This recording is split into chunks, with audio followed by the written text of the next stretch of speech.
Hi guys, just trying to set up here. Hi. I wanted to get on here today and share some more stories and just chat with you. And had no idea really what I was going to talk about today, but I mean, there's always so much to share, and just figured, like whatever wants to be expressed will get to be expressed. And right before, I sat down. I picked up this book yesterday, but I flipped it open today just to kind of like see if there's anything in there for me. And it was kind of actually really cool because it related to what I was talking about yesterday about conformity and independence versus conformity, or a balance between conformity and independence. And it was really kind of interesting because it is talking about shame and how we use shame, in our culture, in our family, in our social learning, like to teach children mostly, or the group, like how to belong and engage and all of that. And so I thought that was kind of cool in a lot of ways. This book is called Shadows of the Heart, A Spirituality of the Painful Emotions by James D. Whitehead and Evelyn Eaton Whitehead. And my dad gave me this book as well. Yeah, thanks, Dad. So, I wanted to talk about stories, and since, that's been a big theme about telling our stories. I mean, what stories are we telling, and what stories are we creating, and what stories are we recycling, and what stories are we putting our energy into and breathing life into, and what stories run us, or what stories like can help us like see what can help us remember who we are and all that jazz, all that good stuff. And so last night I was looking for some pictures because I've been doing soul collage art and my soul storyboards, because that's like one of my alchemy practices that I do. It's almost in a way like a visual sand play, in a way, like with images and pictures and stuff, like to understand like certain energies and certain aspects, and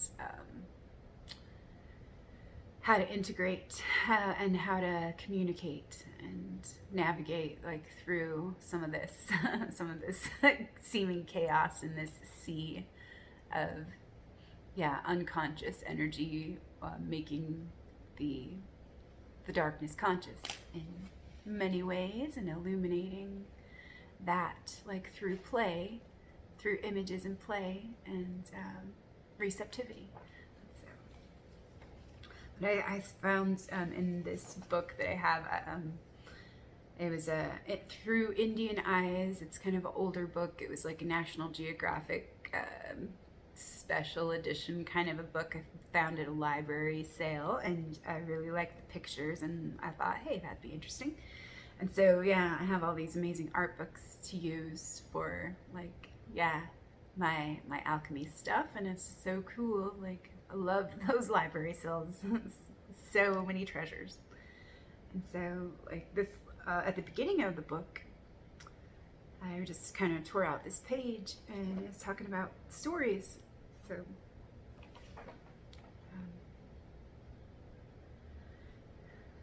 So let's see.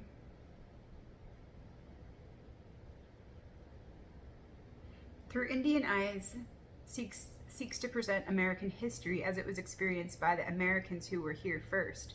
There were a populace of enormous variety, 500 or more societies north of the Rio Grande, as different from one another as the Vikings were from the Basques. They were sedentary in some places, perennially on the move in others, and this group was generally peaceable, but one habitually aggressive. Here, priestly elites ruled with absolute power. There, village councils deliberated every issue until a consensus was reached. For all their diversity, the first Americans had much in common. Foremost was a reverence for the harmony of the Creator's works, the web of relationships linking every human to every other thing in the natural world, plant or animal, rock or river, invisible spirit or thunderstorm. It was a world pervaded by traditions handed down in daily rituals and seasonal celebrations, and in a wealth of stories told and retold by the old to the young, stories answering essential questions. Who are we? Where did we come from? Where have we traveled? How must we live? These stories were the libraries of our people. In each story, there was recorded some event of interest or importance. A people enrich their mind who keep their history on the leaves of memory. And that's from Luther Standing Bar, Lakota. Yeah. So essential questions. Who are we? Where did we come from? Where have we traveled? And how must we live? Like that. And then also there's a little thing that I found that I really liked.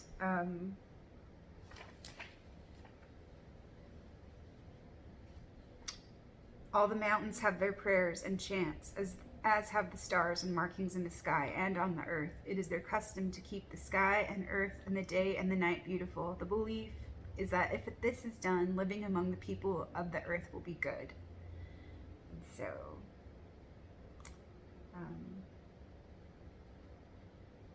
people had their songs and their chants for everything they did. Everything was a ritual, like the simple things. And I think I read something about that in a couple videos ago that was titled Soul, and Well-Being. And yeah, it was about singing and chanting and returning to the old ways and doing simple things to reconnect ourselves. And so they said to ensure the preservation, and I'm not sure if I'm going to pronounce this right because I'm kind of terrible sometimes with pronouncing things, but to ensure the preservation of Hoso, the Navajo accompanied virtually any important activity with a song or a chant. There were hundreds of songs, all in some way drawing on tribal myth and legend. Sometimes they would be chanted as people went about everyday tasks, herding sheep or grinding corn. On other occasions, lengthy rituals were held for specific purposes: to cure the sick, ward off evil, bring good luck, commemorate a birth or a housewarming, or simply to maintain a tribal harmony. Perhaps the most important was and is the blessing way. Of all these various kinds of holy ones that have been made, you, the first one, will be their thought. You will be called Sa Nagi, long life. And you, who are the second one, you will be their speech. And you will be called B'ke Hazo, happiness. And all will be long life means of you two, and all will be happiness by means of you two. From creation story told in the blessing way. Now it's Navajo. And so, this covers it all. The earth and the most high power whose ways are beautiful. All is beautiful before me. All is beautiful behind me. All is beautiful above me. All is beautiful around me. It's a Navajo song. And I remember something similar, like beauty above me, beauty below me. Yeah, beauty before me, beauty behind me, beauty around me, beauty within me. And that's similar to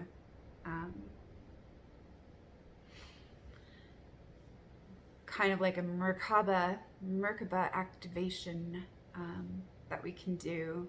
That's I am before me, I am behind me, I am at my left, I am at my right, I am above me, I am below me, I am unto me. I am, I know I am this love, I know I am, this love I am, I know I am, I am. And so, yeah, and seal that with Amen, I am, I know I am, all this love, I know I am. So, yeah, stories and songs and chants and yeah, our thoughts and our speech and our intent, and those are all powerful things. And stories and expression and sharing, yeah, it does contribute so much to that connection, into that harmony, and being able to reciprocate and share, give, receive.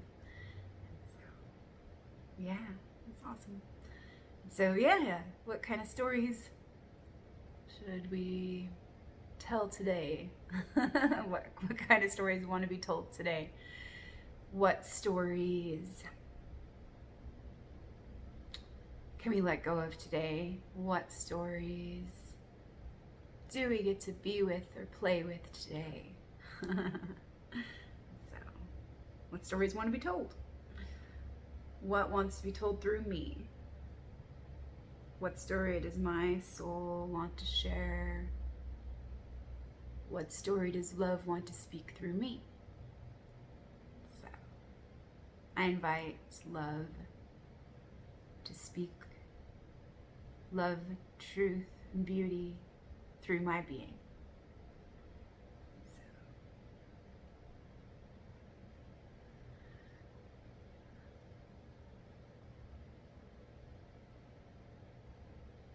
all sorts of stories. There's all sorts of stories. And so, can we share our stories and be open to listening to stories that are different from our own? With just the intent to listen and receive the story.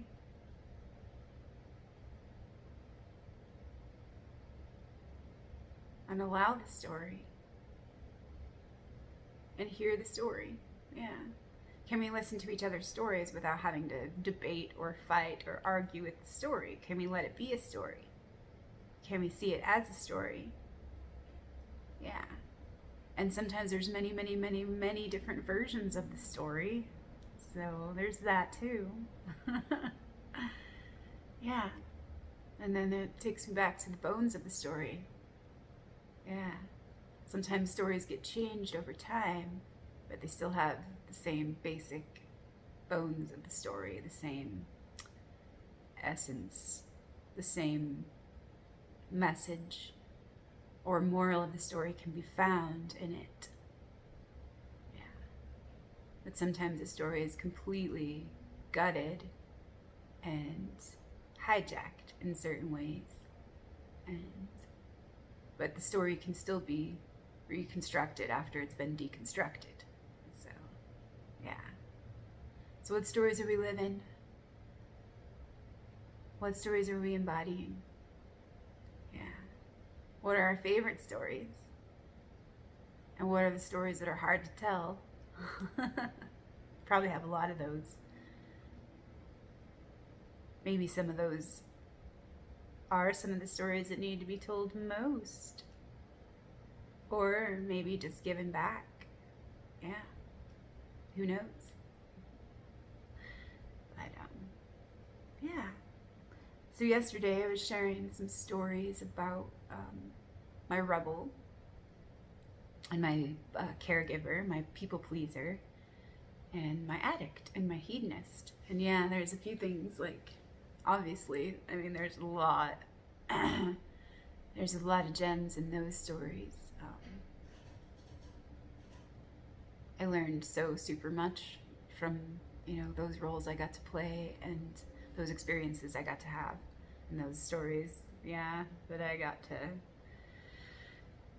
to participate in and play in. So, yeah. So, yeah, the people pleaser and the caregiver, and the rebel. So there's the wild one, and then there's my wild aspect, my wild woman, my wild child, and then there was my good girl, or my purity, my innocence. And I didn't think that those two could coexist together in certain ways. I thought it had to be one or the other, or the all or nothing, kind of a deal. And so that's, what I struggled with a lot. And I always felt like, yeah, this inner tug of needing to be both, but not knowing how to harmonize or balance those two poles. And so learning how to do that and to play with that and to integrate that. So it has been like super rewarding and super awesome to be able to claim both of those aspects, because those are two legit aspects of who I am and of who I get to be and of who the goddess is and who we are and who we be. So we have that wild side that is like that, like primal, intuitive, instinctive energy, and then we have that innocence and the piety, I guess you could call that, and the wonder and the awe and just like unself-consciousness and freedom and freshness and eyes unclouded, and so that's clarity, like the eyes of a child. And so in a way, I feel like both those parts are the essence of purity. Like they've just been seen, as not so, as not one. Yeah. But, I did want to read the Shadows of the Heart, little thing about that relates. So see where we can find.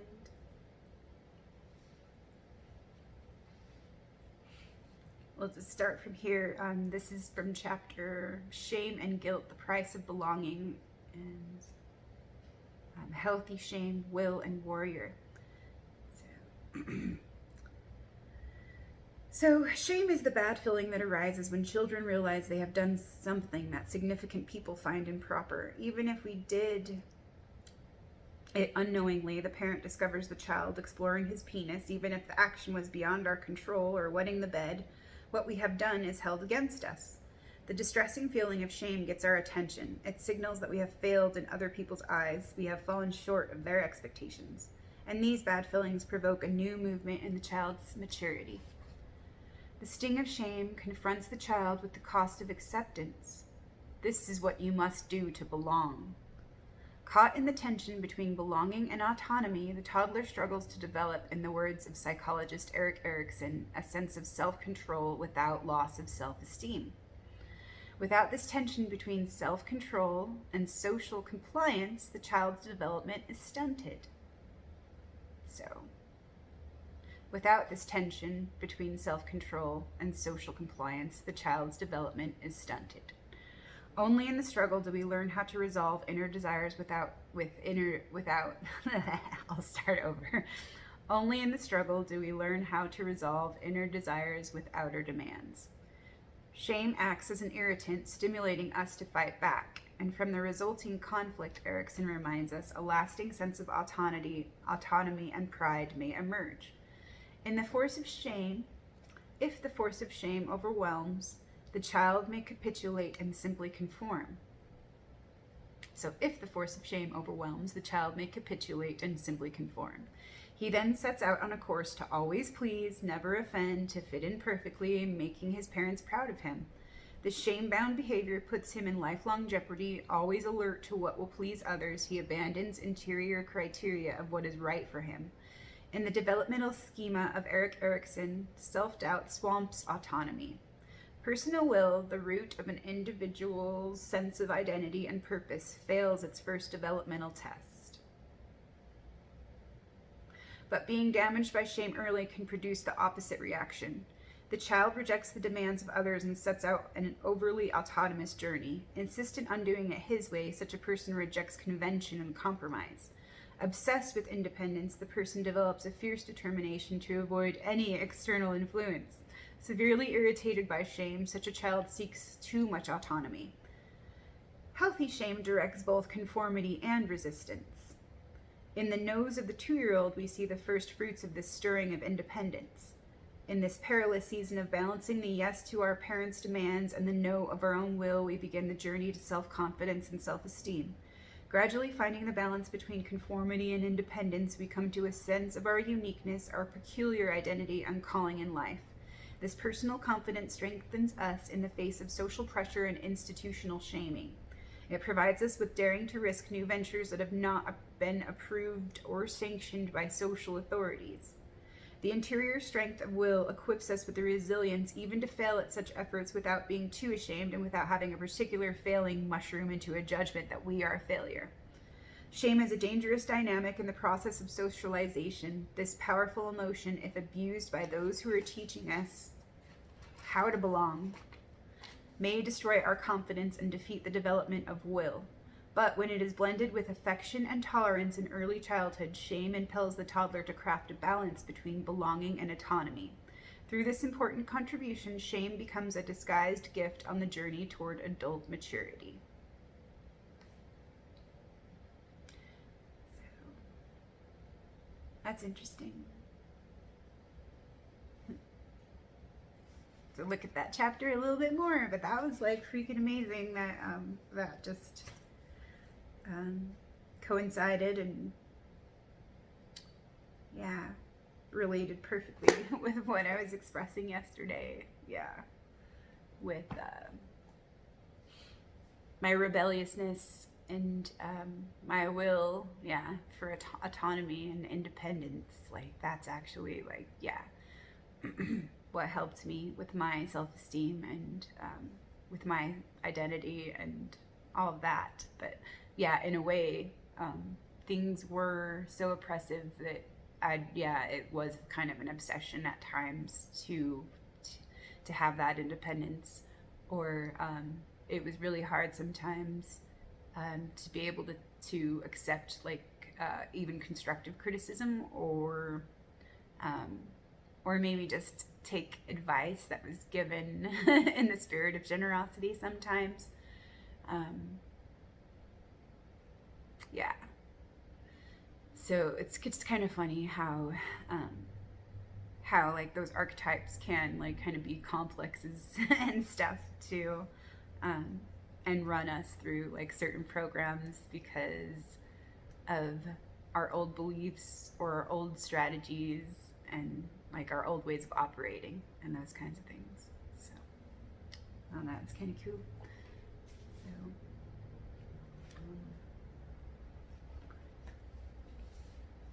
and I just opened this Power of Myth book, Joseph Campbell, and I don't even know what what it's going to say, but we'll see what is here for us.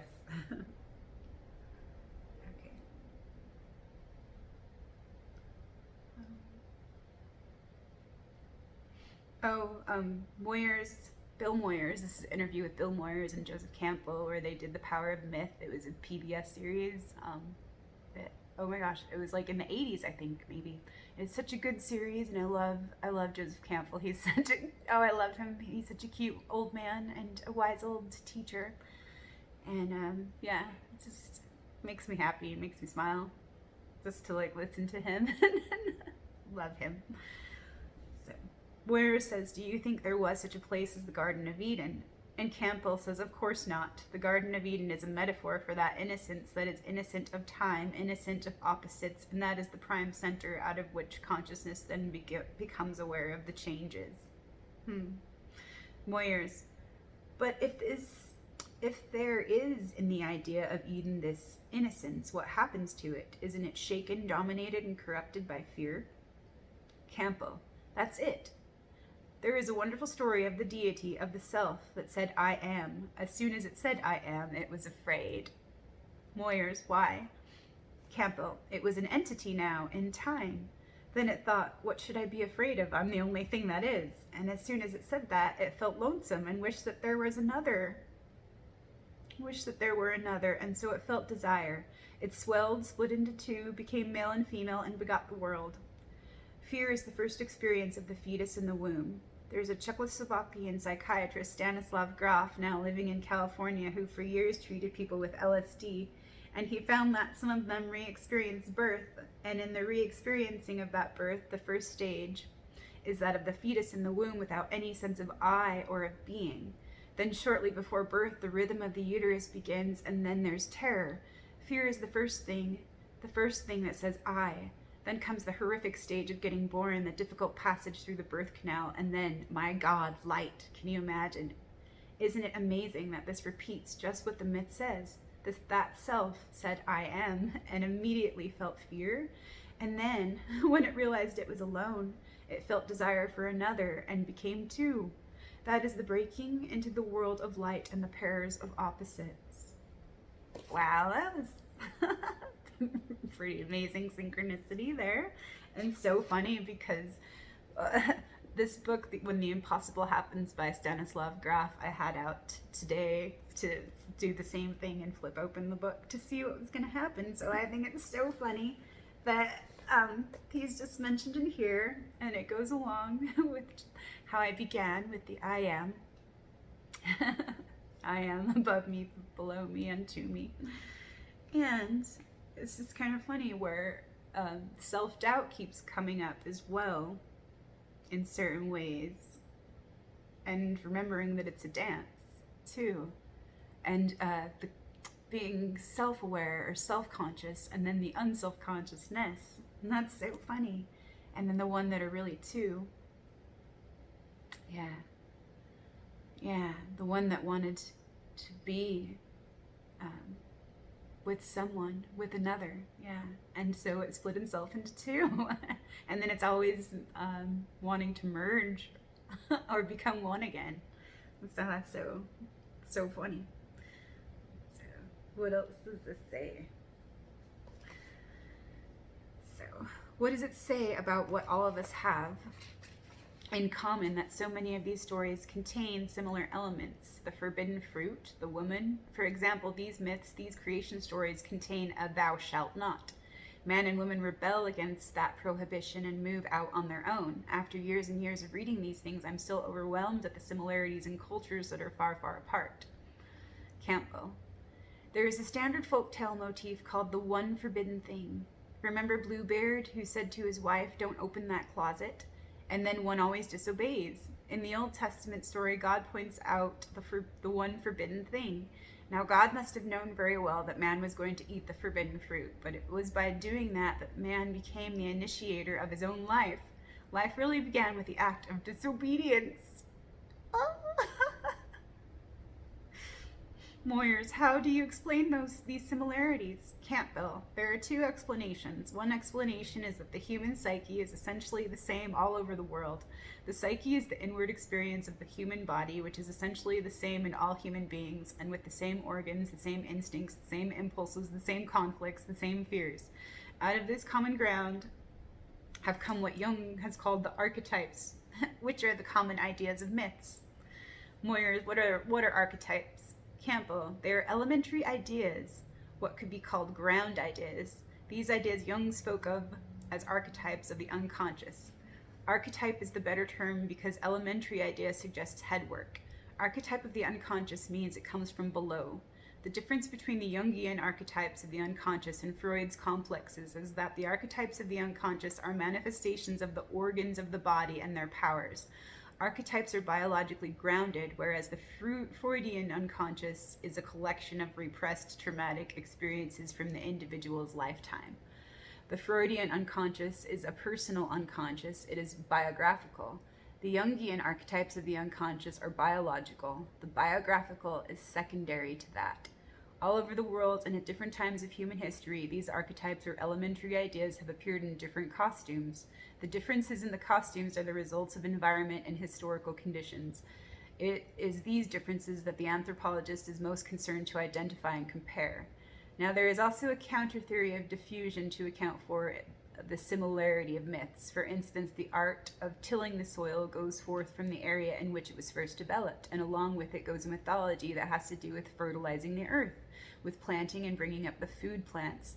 Some such myth as that just described of killing a deity, cutting it up, burying its members, and having the food plants grow.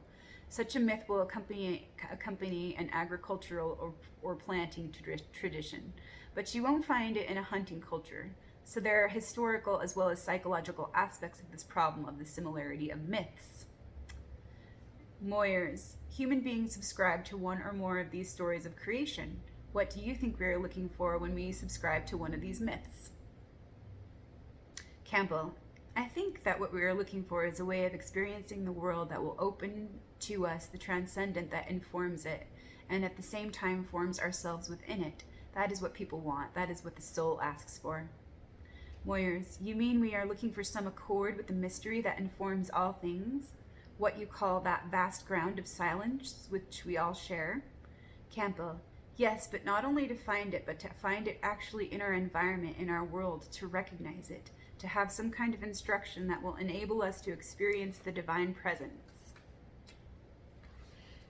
Moyers, in the world and in us? Campbell, in India there is a beautiful greeting in which the palms are placed together and you bow to the other person. Do you know what that means? Moyers, no. The position of the palms together, this we use when we pray, do we not? This is a greeting which says that the God in you recognizes the God in the other. These people are aware of the divine presence in all things. When you enter an Indian home as a guest, you are greeted as a visiting deity. But weren't the people who told these stories, who believed them and acted on them, asking simpler questions? Weren't they asking, for example, who made the world? How was the world made? Why was the world made? Aren't these the questions that these creation stories are trying to address? Campbell, no, it's through the answer. It's through that answer that they see that the Creator is present in the whole world. You see what I mean?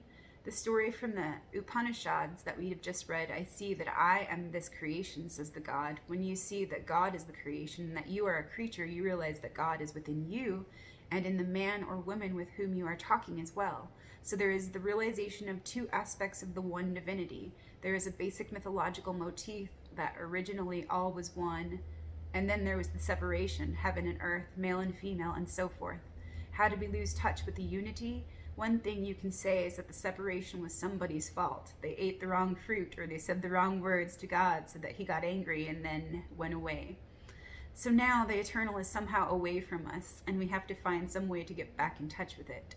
There is another theme in which man is thought of as having come not from above, but from the womb of Mother Earth. Often in these stories there is a great ladder or a rope up which people climb. The last people to want to get out are two great big fat heavy people. They grab the rope and snap, it breaks. So we are separated from our source. In a sense, because of our minds, we actually are separated, and the problem is to reunite that broken cord. Moyers, there are times when I think maybe primitive men and women were just telling these stories to entertain themselves. Campbell, no, they are not entertainment stories. We know they are not entertainment stories because they can be told only at certain times of the year and under certain conditions. There are two orders of myths. The great myths, like the myth of the Bible, for example, are the myths of the temple, of the great sacred rituals. They explain the rites by which the people are living in harmony with themselves and each other and with the universe. The understanding of these stories as allegorical is normal. Moyers, you think that the first humans who told the story of creation had some intuitive awareness of the allegorical nature of these stories? Yes, they were saying it is as if it were thus. The notion that somebody literally made the world, that is what is known as artificialism.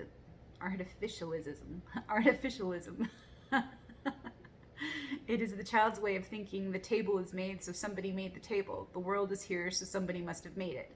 There is another point of view involving emanation and precipitation without personification. A sound precipitates air, then fire, then water and earth, and that's how the world becomes. The whole universe is included in this first sound, this vibration, which then commits all things to fragmentation in the field of time. In this view, there is not someone outside who said, let it happen. In most cultures, there are 2 or 3 creation stories, not just one. There are 2 in the Bible, even though people treat them as one story. You remember in the Garden of Eden story of chapter 2, God is trying to think of ways to entertain Adam, whom he has created to be his gardener, to take care of his garden. This is an old story that was borrowed from ancient Sumer. The gods wanted somebody to take care of their garden and cultivate the food that they needed, so they created man. That's the background of the myth of chapters 2 and 3 in Genesis. But Yahweh's gardener is bored, so God tries to invent toys for him. He creates the animals, but all the man can do is name them. Then God thinks of this grand idea of drawing the soul of woman out of Adam's own body, which is a very different creation story from chapter 1 of Genesis, where God created Adam and Eve together in the image of himself as male and female. There, God is himself the primordial androgyny. chapter 2 is by far the earlier story, coming from perhaps the 8th century or so BC, whereas chapter 1 is of a so-called priestly text of about the 4th century BC or later. In the Hindu story of the self that felt fear, then desire, then split into two, we have a counterpart of Genesis 2. In Genesis, it is man, not the God, who splits in two. The Greek legends, actually, I'll stop it there though, because that was, yeah, I think that was perfect place.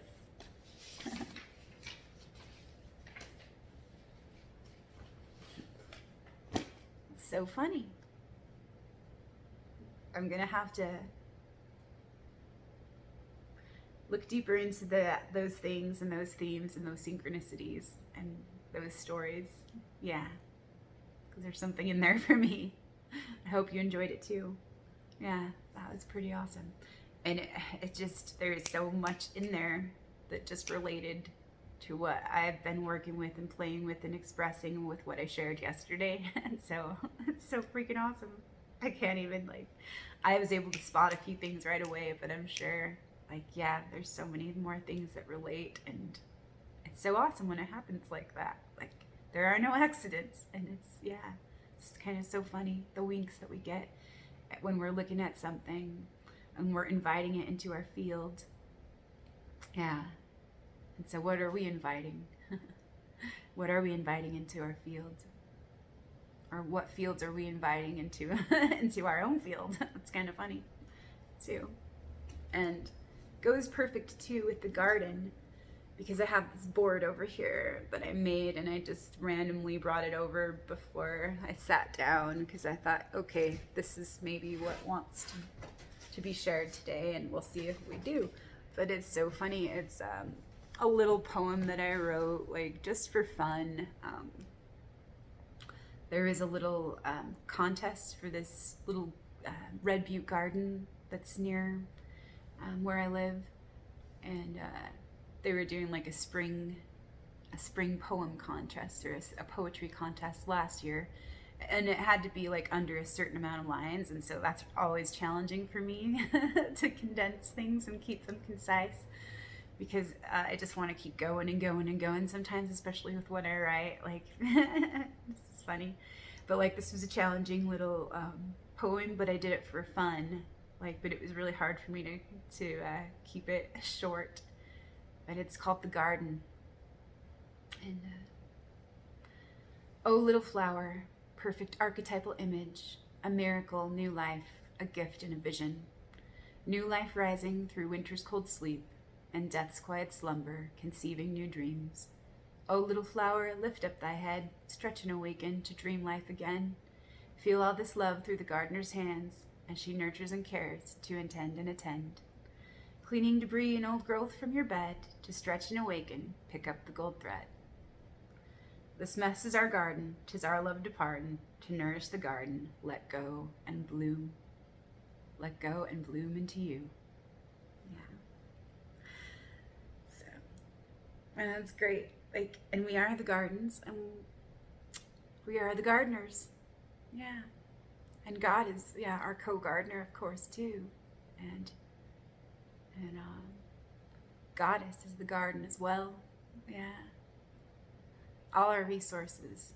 So, claiming all of our resources from above and below, and within and without. Yeah. Let's honor those resources, because there are so many resources that we have that maybe we haven't seen, that we get to claim and we get to honor and we get to free, and we get to work with, call in, invite, and yeah, and use for our growth, and yeah, to create with. So rooted intentions and attention. Let's go back to our roots and remember, like, that we're part of that garden, and that garden's part of us. And so, yeah, the garden.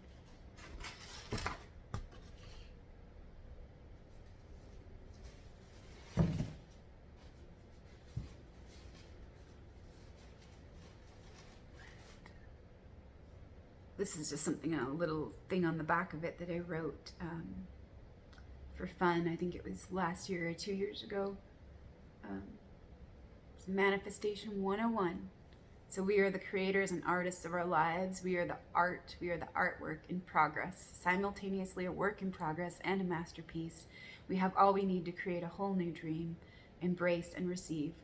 We have all the elements for our growth and development available and accessible to us if we are willing to show up, claim, and receive. Relax, trust, let go, be willing, receive. Notice, allow the exchange and reciprocity. Generosity, hospitality, receptivity. Be here now, open, conception, presence, awareness, praise, appreciation, acceptance, allowance, surrender, reflection. Choose your abundance, choose your direction, allow the unfolding, and set your intentions. Focus attention, remember, recollection. Imagine, call in, invite, respond, interaction. We redirect our energy to create something new. Invite the fields of creativity to come and play with you. Wholeness is prosperity. It's all inside of you. Look within and listen to free all this love for you. Gratitude, willingness, curiosity, goodwill, reciprocity, faith, grace, trust, generosity. All this love for me and we. Bless the mess, bless the yes, bless all this love for all of we. So, yay, that will fit very nicely into all that. Cheers. So it is. And so, yeah, that's kind of fun. All this, yeah, a lot is syncing up. So, let me open this little book and see what story Stanislav Grof has for us.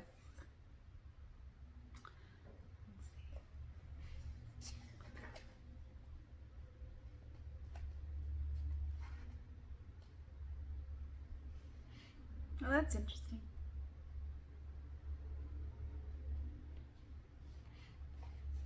I kind of flip to the end of a page here, and so I'll read the last paragraph and see if there's anything. Although my experiences described in this story, interwoven with extraordinary synchronicities, revealed the intricate, invisible fabric underlying our everyday reality, enough of the deep dynamic remained hidden to protect the mysterious nature of the laws operating in the world of karma. That's interesting. So, experiences described in this story, interwoven with extraordinary synchronicities, revealed the intricate, invisible fabric underlying our everyday reality. Enough of the deep dynamic remained hidden to protect the mysterious nature of the laws operating in the world of karma. That's interesting. So,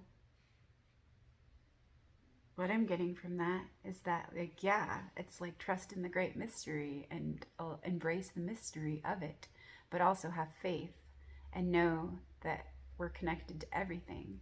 And sometimes we do get little glimpses of that, and we do have that knowing, and then we forget again, and it's a mystery. It's kind of, yeah, perfect.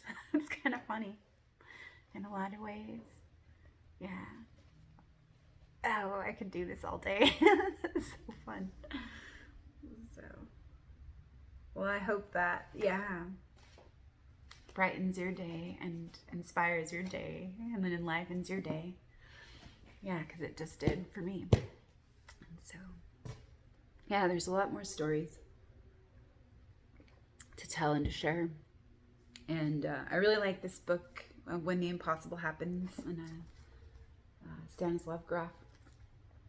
I love, like, one of the things that I love, one of my favorite things that are one of my life turn-ons is the psychedelic experience and that altered states, those altered states of consciousness and non-ordinary reality. And part of that too, like, obviously, it has to do with my hedonist and my idealist and everything, because, like, I really, really love, and I get blissed out by the magical, of course, and, like, all of that. Like, I you know, like, sometimes it would be my practice or my habit to escape the mundane and the ground and whatnot, and always be somewhere in my fantasies and like where I liked to be. But that's something um, that really wasn't serving me a lot of the time, because when I came back down to reality and my rose-colored glasses fell off, and then it didn't seem like reality matched the fantasy or whatever. And so I really have done a lot of work with that too, like in the last couple of years of understanding certain things, where some of my ideals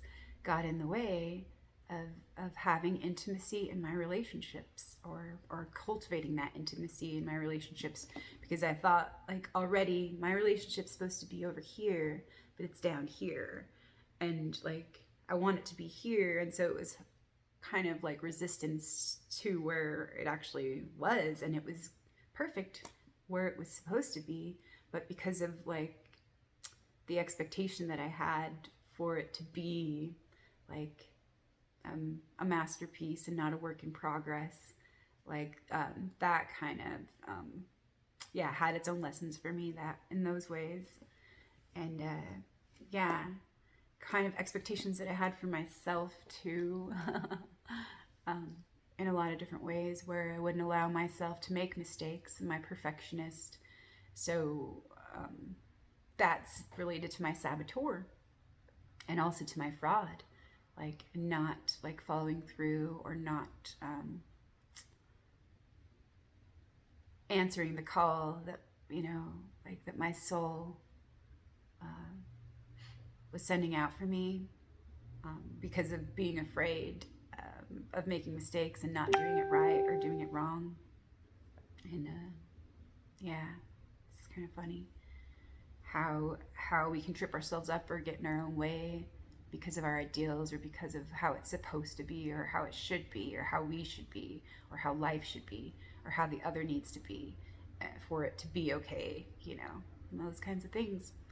And so like just let it be a work in progress, and let it be all it is, and like know that it's already a masterpiece, like yeah, as it is, and in progress, and in its own process.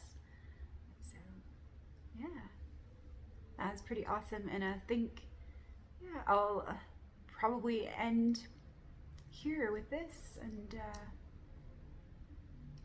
yeah, so any of that, like, if any of that like resonated with you, like yeah, or inspired you, like please share your thoughts that you have with me about, yeah, about the one and the two, and the two and the one.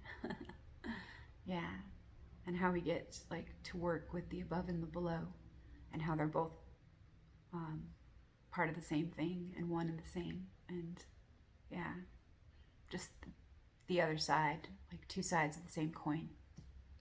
And so yeah, that gives me a lot to contemplate, and there's a lot of gold in that I can already see. So thanks for listening, and I hope you're doing well today, and we'll talk again soon. Okay, be well, take care of your beautiful selves.